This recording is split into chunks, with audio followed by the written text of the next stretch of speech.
Hey, what's up? It's the Sticky Bandits. My name is Andrew. My name's Luke. And we are here, IRL. Crazy. Normally we are very far apart, but now we're sitting on the same cart. Stop it. Anyway, today Luke has come down to Utah because we are going to try and locate some old school retro games to buy. And Black Friday seemed like the day to engage in some commerce. And it's in the afternoon, so hopefully the stores won't be too busy. We'll hope so. I think everyone does their shopping online now. We felt like it would be cool to do this in person. Yes, anyway, yes. Luke's got a big list of games that we're looking for. Yeah. So tell us what's on your list. Golden Ocarina of Time cartridge. Okay, that one I will be very surprised if we find. That's kind of the white whale game card. They're very rare, very expensive, but maybe we get lucky. Hopefully we get lucky. The next one I got on here is Pokemon Stadium 2. We had a copy of this game growing up. We did. Don't know what happened to it. Somebody borrowed it, never gave it back. That's kind of just like story of lending games to people, your friends and stuff back in the day. So yeah. I'm sure a lot of you can relate to that. And then I've got, this is might be a little bit more obscure, but to those of you who played it, Vigilante 8, Second Offense. So if you're not aware, Vigilante 8 was basically the Nintendo version of Twisted Metal, but it was like 70s and disco and goofy. It was awesome. It was amazing. Music was great. The sounds were fun. The cars were all really unique and fun to use. So. Yeah, it's just like if Twisted Metal was colorful. Yeah. It's great. I've got Clay Fighter on here, specifically 63 1/3, because I'm not dropping $1,500 on Sculptor's Cut. And so that's it for the N64 stuff. And now I'm gonna get. I have a non-working copy of Double Dash, so I'm gonna go try and find a working copy of Double Dash. Probably one of the best Mario Karts ever made. I agree. Time Splitters 2 and Future Perfect. Yeah. Time Splitters 2 is like a kind of a forgotten gem. I don't even know what happened to that series. F-Zero GX is my next one on here. Second best F-Zero game ever made in my opinion. In his opinion. I like GX a little bit I like more. the 64 one better. I just think the music is so much better. Mario Strikers, the original Mario Strikers for GameCube. I never really played that one. That's the soccer one, right? Yeah, it's Mario Kart, but soccer. It's great. Yeah. So, and then I have Gauntlet Dark Legacy. Ooh, yeah. We played Gauntlet Legends at Retro Game Day with everybody, and that just was like such a fun time with the four of us on the N64 version. Burnout 2, maybe. This one was a demo on Need for Speed 2 that I played all the time on the OG Xbox. Yeah. And that was a really fun game, and I'd kind of just like to have it just because I've never really played it other than the demo, so that sounded fun.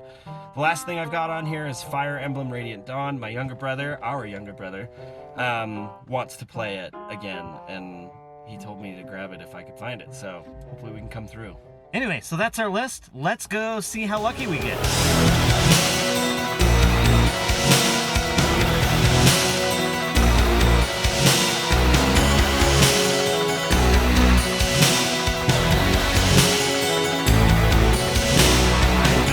So out of place when I wear my cowboy boots to a place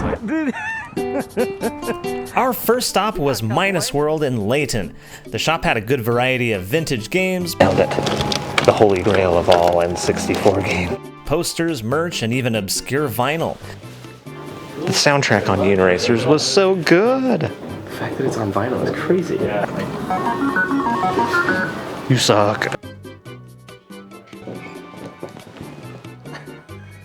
We had a thorough look through the store, but ultimately came up empty. All right, Luke, show us your haul.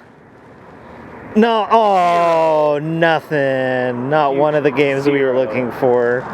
That's sad, but Cool little shop, but cool little shop. There was some really interesting stuff in there, but it's not what we were looking for. It's okay. We'll press on. We're gonna go to another shop, see if it's got anything better. We'll see.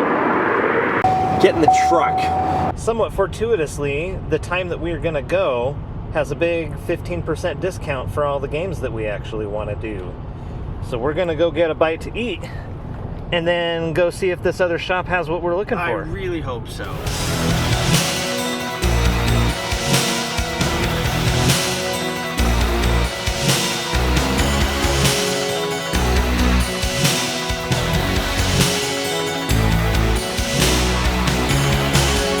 Our second stop took us to Game Changer in Salt Lake. The selection here for what we were after was pretty bad, but we got kind of close a couple of times. We were so close. The wrong console. Wrong console. Dang. 2 generations behind. No, it's 1 and not 2. We also found the game guide to one of the games we wanted, but no sign of the disc. There's more sadness. What? No, show me your haul, Luke. Show me everything you got. Oh, It's just more eternal sadness. no. We got a little closer with a couple things in there, though. It's almost worse than having nothing. Desperate for even just a single victory, we quickly found another shop down the street called Game Peddler. Buy all the sports games we'd ever won. Now, if I had a nickel for every Home Alone instance on this trip, I'd have 2 nickels.